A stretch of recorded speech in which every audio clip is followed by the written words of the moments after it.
No niin moodit, se olisi Röösi taas. Jälleen kamera-aiheisen videon parissa. Ja mä vein sen GoPron takaisin, kun se oli ihan kävi hakemaan tämmösen Action 4. Tässä oli paljon parempi hämäräkuvaa ainakin noiden videoiden perusteella. Ja tässä olisi kosketusetunäyttö kans ja vaihdettava linssi myös. Niin jos tää armuutuu, niin voi vaihtaa. Ja mä otin tän Adventure-kompon, että se sai vähän halvempaa hintaan. Sai tommosen vielä tommosen selfie-tikun 3 akkua. Ja vielä niiden laturin. Tai tommosen kotelon. Niitä on helppo kantaa mukana. Tässä mukana tulee kans itse kamera, akut, kotelo, se tikku, sitten ruuva ja kaapeli. Ja tää toki pikalatausta. Ja akun kesto oli huomattavasti parempi kuin GoProssa, niin sekin oli yksi tekijä. Tulee 2 noita pikakiinnikkeitä, 1 kaareva kiinnike ja sitten tulee tuo frame.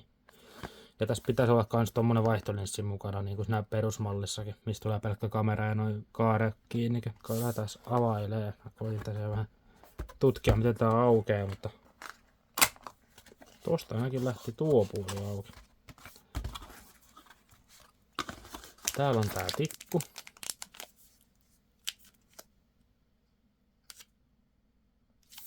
No. Sitten täällä on pari laatikkoa. Tyhjä. Otetaan vaikka tää pienempi. Siellä varmaan on kamera. Täällä on itse kamera vaan jossain muovipussissa. Ja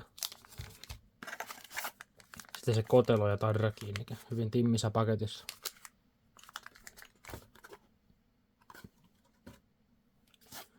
Sitten tää vähän isompi accessories, lisätarvikkeet. Täältä löytyy tää pidempi kiinnikehommeli, USB-kaapeli, vähän silikaa. Sitten löytyy tää akkukotelo. Ja järeä teko. Sitten tässä on joo tää vaihtolinssi. Plus sitten tommosia jotain, mitä ne nyt oli, jotain liukumisen estotyynyjä, mutta en tiedä mihinkä tarvitaan. Ohjeet. Lisää ohjeita. Turvallisuustiedote. Tarroja jopa pari kappaletta. Ja sitten QR-koodi, josta saa kauppasofta. Semmoista oli paketin sisältö. Joo, katsotaan sitten vähän tarkemmin näitä hommeleita, mitä tuli mukana. Vähän on jo eri lailla pakattu kuin se GoPro, mutta jotain aika hyvää laatuiselta tuntuu silti.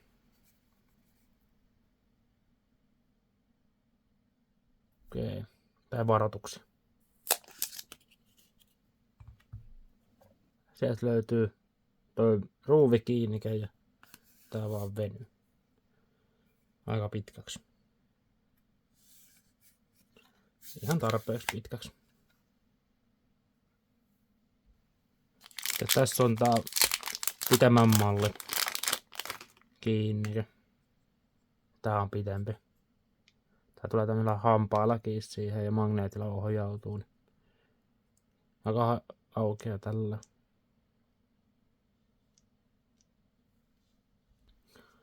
Sitten tää akkukotelo.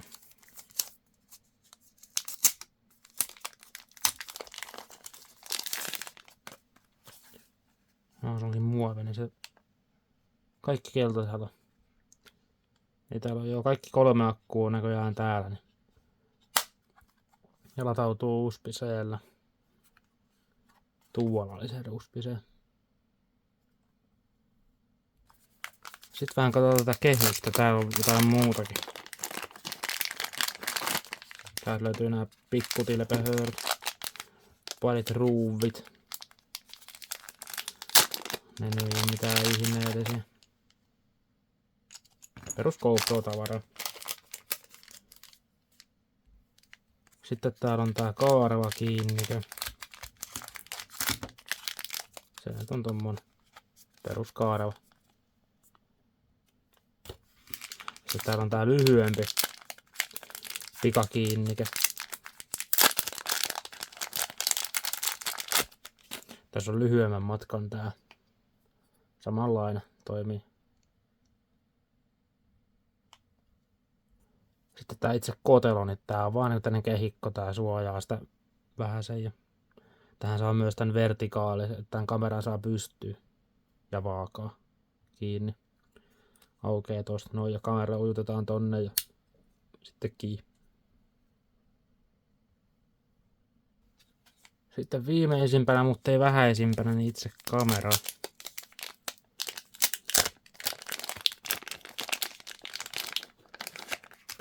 Ei näköjään näytössä mitään suojaa. Eikä kosketusnäytöskö, mutta linssissä näyttää olevan.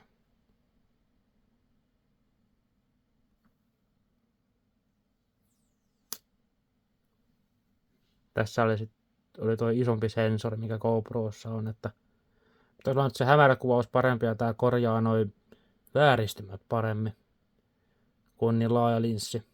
Ja sitten tässä on tuo joku valosensori. Ja tässä on mun mielestä paremman kuuloinen mikrofonikin kuin siinä GoProssa. Pistetään akku sisään ja katsotaan käynnistyykö. Ja akuthan oli melkein yhtä isoja tai vähän isompiakin kuin GoPron akku, eli 1770 mAh. Sitten laitetaan tänne kameraan sisään tää. Menee noin päin tonne. Se luikahti sinne. Ja tää oli se tällainen slaidattava luukku. Ja toisella puolella on tämmönen slaidattava luukku myös, missä on sitten tää USB-C. Sitten kokeillaan lähteekö tää käyntiin. Näytti lähtevä. Tätä ei varmaan se... Joo. Kauhea ääni. Joo, ei se ole suomeksi. Tätäkään.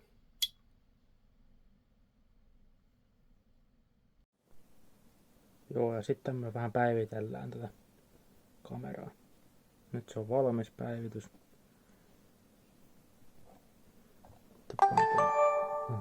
Tuota done. Nyt saatu kamera päivitettyä ja täällä on tämmönen mode-nappi. Ja on myös virtanappi. Sillä voi vaihtaa näitä asetuksia. Mä oon tehnyt 2 tämmöistä presettiä itselleni Full HD ja 4K. Voi vaihtaa nopeasti ja sitten valokuvatila, video tai lapse ja hyperlapse. Slow motionikin täällä on, mutta sit siihen pitää mennä vissiin tätä kautta. Joo. Näin, että pystyy tekemään Full HD:sta 4K asti slow motioniin 120 fps 4K ja videotakin pystyy kuvan eri kuvasuhteella ja aina Full HD:sta 4K ja 4K pystyy kuvaan 120. Sitten löytyy erilaisia kuvanvakautustiloja, mutta löytyy sitten tästä myös löytyy se Horizon Lock-ominaisuus, mikä GoProssakin on, että kun kameraa pyörittää, niin pysyy kuva koko ajan tasassa. Tämähän ottaa 12 megapikselin kuvia. Hämäräkuvauskin näyttää onnistuvan tällä. Ja tänhän pitäisi olla vedenpitävä 18 metriä. Tällaisenään. Taas hauskalta, kun sitä kokeilla. Mä tilasin tähän jo semmoisen vedenpitävän kotelo, että voi laittaa sit siihen ja mennä veden alle. Mä koitan laittaa jotain sample-videoita tuohon seuraavaksi, niin katsotaan niitä.